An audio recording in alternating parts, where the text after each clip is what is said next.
Welcome to சித்தூஸ் flavour. இன்றைக்கி நம்ம காஞ்ச கறி எப்படி வறுக்கிறதுன்னு பார்க்கலாங்க.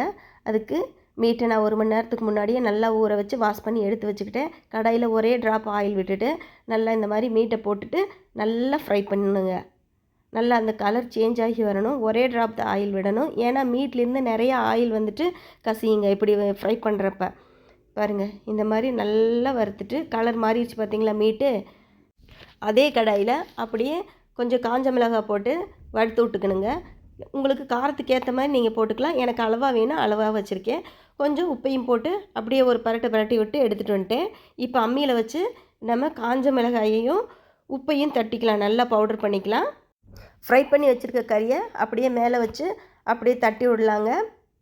அரைக்கக்கூடாது, கல்லை மேலாப்பில் தூக்குன மாதிரி அப்படியே மெதுவாக ஜென்டலாக தட்டி எடுத்துக்கணும். இதில் வெறும் எதுவும் சேர்த்த வேண்டாங்க, உப்பு வரமிளகாயும் தான் சேர்த்துருக்கேன். ரொம்ப நல்லாயிருக்கும். இந்த காஞ்ச கறி எப்படி ப்ரிப்பேர் பண்ணுறதுங்கிறத ஆல்ரெடி நம்ம சேனலில் ஒரு வீடியோ போட்டிருக்கேங்க, அதை செக் பண்ணிக்கோங்க நீங்கள். இவ்வளோதாங்க, முடிஞ்சு. இதை நம்ம எடுத்துகிட்டு வந்துடலாம். மத்தியானம் எனக்கு சளினால் ரைஸ் வச்சுருக்கேன், கொள்ளு பருப்பு ஆட்டி வச்சுருக்கேன். அந்த கொள்ளு பருப்பை எடுத்து ரசம் வச்சு வச்சுருக்கேன். காஞ்ச கறி தட்டிட்டு வந்து வச்சுருக்கேன். கொஞ்சம் வாய்க்கு நல்லா இருக்குங்க சளினால். முள்ளங்கி பொரியல் வச்சுருக்கேன். தேங்க்யூ அன்பர்களே.